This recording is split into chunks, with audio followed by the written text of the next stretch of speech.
Good morning student. आज हम पढ़ेंगे लेसन नंबर 6 का पार्ट 2। पार्ट 1 मैंने पूरा कर दिया है। लेसन नंबर 6 है तूफानों की ओर, जो एक कविता है। पार्ट 1 में मैंने कविता का सरल अर्थ कर दिया। अब पार्ट 2 में हम इसके क्वेश्चन आंसर्स पर आएंगे। निम्नलिखित प्रश्नों के उत्तर दो दो वाक्यों में दीजिए। फर्स्ट क्वेश्चन है ज्वार कहाँ कहाँ उठा है। तो एक ओर समुद्र में ज्वार उठा है, तो दूसरी ओर कवि के हृदय में भावनाओं का ज्वार उठा है। इस प्रकार समुद्र और कवि हृदय इन दो स्थानों पर ज्वार उठा है। क्वेश्चन नंबर 2, सागर भी तो यह पहचानने में क्या पहचानने की बात कही गई है। सागर भी तो यह पहचाने, इस वाक्य में मनुष्य के साहस और शक्ति की बात कही गई। कवि कहना चाहता है कि ऐसी कोई कठिनाई नहीं है जिसका हल मनुष्य के पास न हो। क्वेश्चन 3, समस्या आने पर हमें क्या करना चाहिए। समस्या आने पर हमें भयभीत नहीं होना चाहिए। शांति और धीरज से समस्या का उचित उपाय खोजना चाहिए। क्वेश्चन 4, इस अधड़ में साहस तोलो का क्या अर्थ है। इस अधड़ में साहस तोलो का अर्थ है कि यह तुम्हारे साहस की परीक्षा का समय है। ऐसे कठिन समय में मनुष्य को अपने आप को परखने का मौका मिलता है। क्वेश्चन नंबर प्रश्नों के उत्तर लिखिए। क्वेश्चन नंबर 1, कवि नाविक से क्या कहता है। कवि नाविक से कहता है कि तुम तूफानों से मत घबराओ, तुम उनका सामना करने के लिए अपनी पतवार उन्हीं की दिशा में मोड़ दो। तुम आंधियों का सामना करके देखो कि तुम में कितनी ताकत है। तुम असीम सागर को बता दो कि मानव मिट्टी का पुतला होने पर भी तूफानी सागर से कभी हार नहीं मान सकता। अपना साहस दिखाने के ऐसे मौके बड़े भाग्य से मिलते हैं, इसीलिए आज तुम तूफानी सागर से लड़ने का अवसर मत गवाओ। क्वेश्चन 2, समुद्र ने कैसा रूप धारण किया है। समुद्र में बड़े जोर का तूफान आया है। उसे देखकर ऐसा लगता है जैसे वह जहर उगल रहा हो। समुद्र से लहरें इस प्रकार उठ रही है जैसे वे माझी की नाव को निगल जाएगी। तूफानी समुद्र ऐसा लग रहा है जैसे उसका सामना कोई नहीं कर सकता। सागर के ज्वार ने बड़ी कठिन परिस्थितियां पैदा कर दी है। तूफानी समुद्र आज अपनी असीम शक्ति दिखाने पर तुला हुआ है। उसकी लहरों ने जैसे मनुष्य को पराजित करने की ठान ली है। इस प्रकार समुद्र ने बड़ा उग्र रूप धारण किया है। क्वेश्चन 3, तूफानों की ओर घुमा दो नाविक निज पतवार, ऐसा कवि ने क्यों कहा है। तूफान कठिनाइयों का प्रतीक है। कठिनाइयों से घबराकर भागना कायरता है। कठिनाइयों का डटकर सामना करने में ही बहादुरी है। जीवन में आने वाली कठिनाइयाँ मनुष्य को बहुत कुछ सिखा देती है। उनसे हमें हमेशा आगे बढ़ने की प्रेरणा मिलती है। इसीलिए कवि ने नाविक से कहा है कि तुम अपनी नाव तूफानों की ओर घुमा दो। क्वेश्चन नंबर 4, कवि सागर को किस बात की अनुभूति करा देना चाहता है। आंसर, कवि सागर के तूफानी स्वरूप से नहीं डरता। वह चाहता है कि नाविक भी तूफानी लहरों से भयभीत न हो। कवि नाविक के अदम्य साहस के माध्यम से सागर को बता देना चाहता है कि सागर असीम है तो मनुष्य का साहस भी असीम है। माझी में वह शक्ति है जो सागर की तूफानी लहरों का जवाब दे सकती है। समुद्री तूफानों से मानव ने कभी हार नहीं मानी। इस प्रकार कवि सागर को इस बात की अनुभूति करा देना चाहता है कि वह कितना भी रौद्र बने, मनुष्य उससे भयभीत होने वाला और हार मानने वाला नहीं है। क्वेश्चन नंबर 5, सागर पार करने के लिए किस बात की आवश्यकता है। आंसर, सागर पार करने के लिए तूफानों से न डरना जरूरी है। तूफानों से लड़ने के लिए पूरी तैयार रहना चाहिए। सागर कितना भी तूफानी बने, नाविक में आत्मविश्वास की कमी नहीं होनी चाहिए। यह नहीं भूलना चाहिए कि सागर की चुनौती भाग्यवानों को ही मिलती है। इसीलिए अपनी शक्ति को पहचानने के लिए सागर की चुनौती का स्वीकार करना चाहिए। इस प्रकार सागर पार करने के लिए शक्ति, साहस और आत्मविश्वास की आवश्यकता है। क्वेश्चन नंबर 6, कवि सुमन ने तूफानों की ओर काव्य में मनुष्य की कौन सी विशेषता की ओर इशारा किया है। कवि शिव मंगल सिंह सुमन कहते हैं कि मनुष्य सब कुछ कर सकता है, उसने कभी हार नहीं मानी, वह थकना नहीं जानता। जब तक उसमें सांस है तब तक वह आगे ही आगे बढ़ता रहता है। न मनुष्य के साहस की सीमा है और न उसके आत्मविश्वास की। अपने अदम्य साहस और अद्भुत आत्मविश्वास के बल पर ही उसने 7 सागर पार किए हैं। इस प्रकार प्रस्तुत कविता में कवि ने मनुष्य के अपार साहस, अथक शक्ति और गजब के आत्मविश्वास की ओर इशारा किया है। क्वेश्चन नंबर 7, कवि ने मनुष्य को मिट्टी का पुतला क्यों कहा है? मनुष्य जो है वो धरती पर जन्म लेता है। वह मिट्टी में खेल खेल कर बड़ा होता है।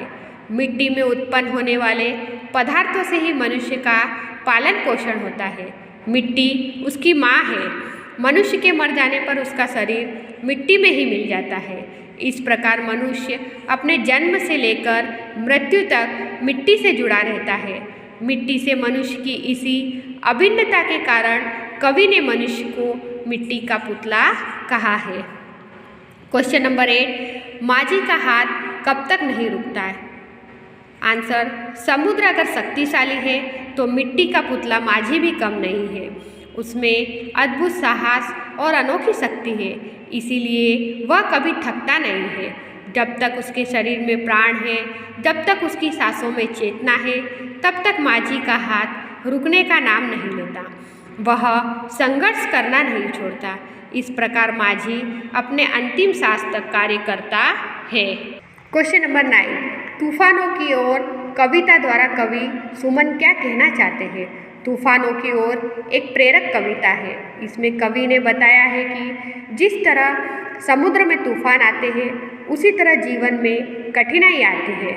साहसी नाविक ही तूफानों से टक्कर ले सकता है और उन्हें जीतकर सागर पार कर सकता है। उसी तरह साहसी मनुष्य ही जीवन में आने वाली कठिनाइयों का मुकाबला कर सकता है। उसका आत्मविश्वास कठिनाइयों का हल निकाल ही लेता है। इस प्रकार प्रस्तुत कविता द्वारा कवि शिवमंगल सिंह सुमन जीवन में सफल होने के लिए मनुष्य को साहसी, शक्तिशाली और आत्मविश्वासी बनने के लिए कहना चाहते हैं। क्वेश्चन नंबर 10, इस कविता का भावार्थ अपने शब्दों में लिखिए। तूफानों की ओर कविता में कवि सुमन ने बताया है कि यह संसार एक सागर है और प्रत्येक मनुष्य अपने जीवन रूपी नाव का नाविक है। संसार में तूफानों, कठिनाइयों की कमी नहीं है। मनुष्य का कर्तव्य है कि वह उन कठिनाइयों में अपना धैर्य न खोए और साहस से उनका सामना करे। कठिनाइयों में ही मनुष्य के साहस, बल और बुद्धि की परीक्षा होती है। इसीलिए वह कठिनाइयों का स्वागत करे और इन पर विजय प्राप्त करे। क्वेश्चन नंबर 3, कविता को पढ़कर उसके नीचे दिए गए प्रश्नों के उत्तर लिखिए। किताबें कुछ कहना चाहती है।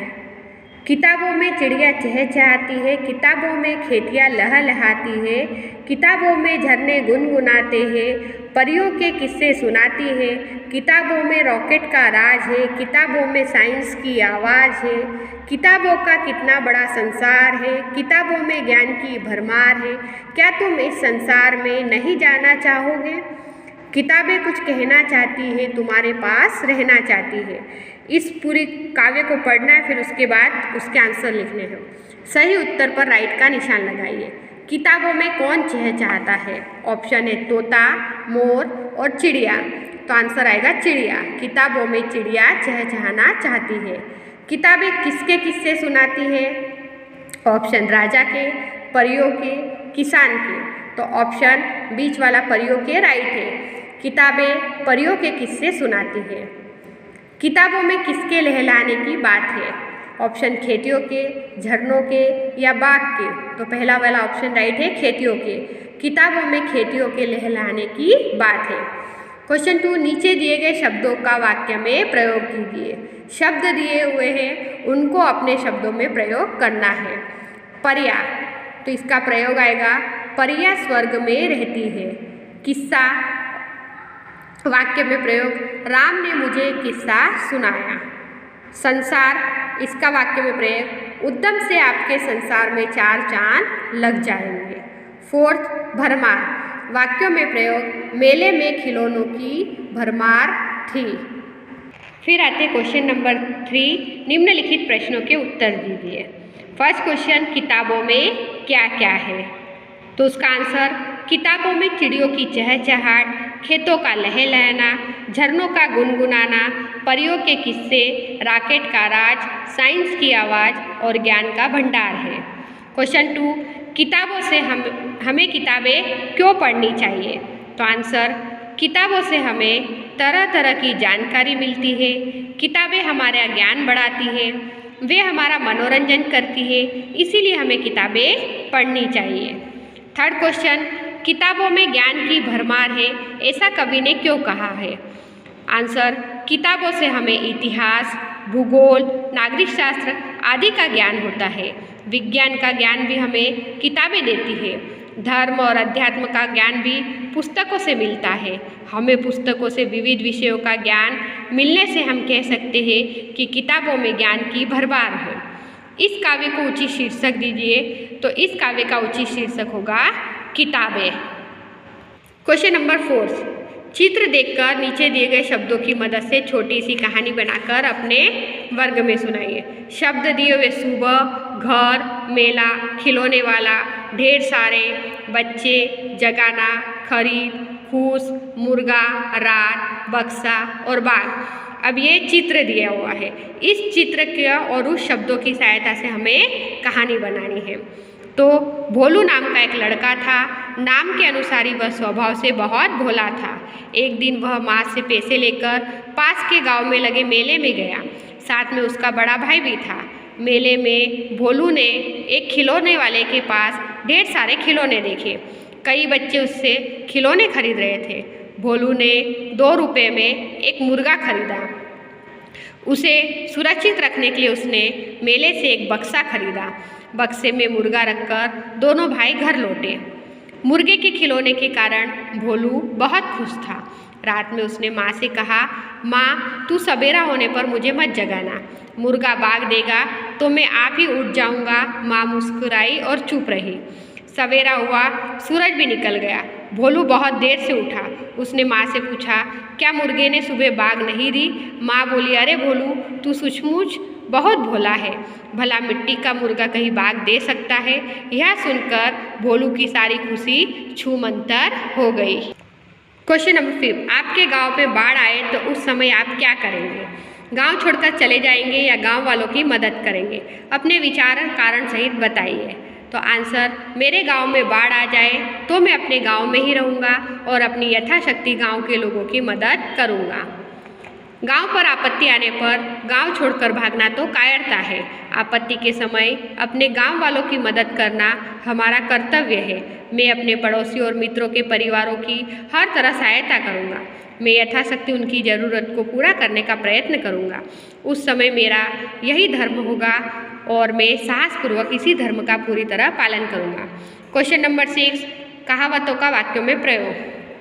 पहली कहावत, उल्टा चोर कोतवाल को डांटे। वाक्यों में प्रयोग, गलती तुम्हारी है और दोष तुम मुझे दे रहे हो। अरे वाह, उल्टा चोर कोतवाल को डांटे। सेकंड, न रहेगा बांस न बजेगी बांसुरी। वाक्यों में प्रयोग, टीवी के कारण तुम लोग पढ़ नहीं सकते। तुम्हारे लिए यही अच्छा रहेगा कि टीवी ही निकाल दिया जाए। न रहेगा बांस न बजेगी बांसुरी। थर्ड, 4 दिन की चांदनी फिर अंधेरी रात। वाक्य, रामू को सिर्फ 2 महीने के लिए नौकरी मिली थी। 2 महीने पर रामू ने कहा, 4 दिन की चांदनी फिर अंधेरी रात। फोर्थ, अब पछताए होत क्या जब चिड़िया चुग गई खेत। तो वाक्यों में प्रयोग, राकेश परीक्षा में अनुत्तीर्ण हो गया तो परीक्षा के लिए पर्याप्त परिश्रम न करने पर पछता रहा था। उस समय आलसी बेटे से पिता ने कहा, अब पछताए होत क्या जब चिड़िया चुग गई खेत। क्वेश्चन नंबर 7, नीचे दिए गए वाक्यों में रेखांकित शब्दों के विशेषण बनाइए और उनका वाक्यों में प्रयोग कीजिए। फर्स्ट है, उनकी ईमानदारी से सारा नगर परिचित है। तो ईमानदारी का विशेषण बनेगा ईमानदार और वाक्यों में प्रयोग होगा, यह ईमानदार व्यक्ति है। सेकंड, हमारी अमीरी लोगों को उपयोगी होगी। तो अमीरी शब्द का विशेषण बनेगा अमीर। वाक्यों में प्रयोग, इस होटल में अमीर लोग ही आते हैं। थर्ड, हिमालय पर्वत की ऊंचाई देखने लायक है, तो ऊंचाई शब्द का विशेषण बनेगा ऊंचा और वाक्यों में प्रयोग योग्यता से ही ऊंचा पद मिलता है। फोर्थ, लक्ष्मीबाई वीरतापूर्ण लड़ी, तो वीरता शब्द का विशेषण बनेगा वीर और वाक्यों में प्रयोग शिवाजी वीर पुरुष थे। फिफ्थ, दूसरों की बुराई करना पाप है, तो बुराई शब्द का विशेषण बनेगा बुरा और वाक्यों में प्रयोग होगा हमें बुरे लोगों से दूर रहना चाहिए। इस तरह से आपके लेसन नंबर 6 का पार्ट 2 कंप्लीट हो जाता है और आपको यह सब कुछ अपनी वर्कबुक में लिखना है और लर्न करना है। Thank you.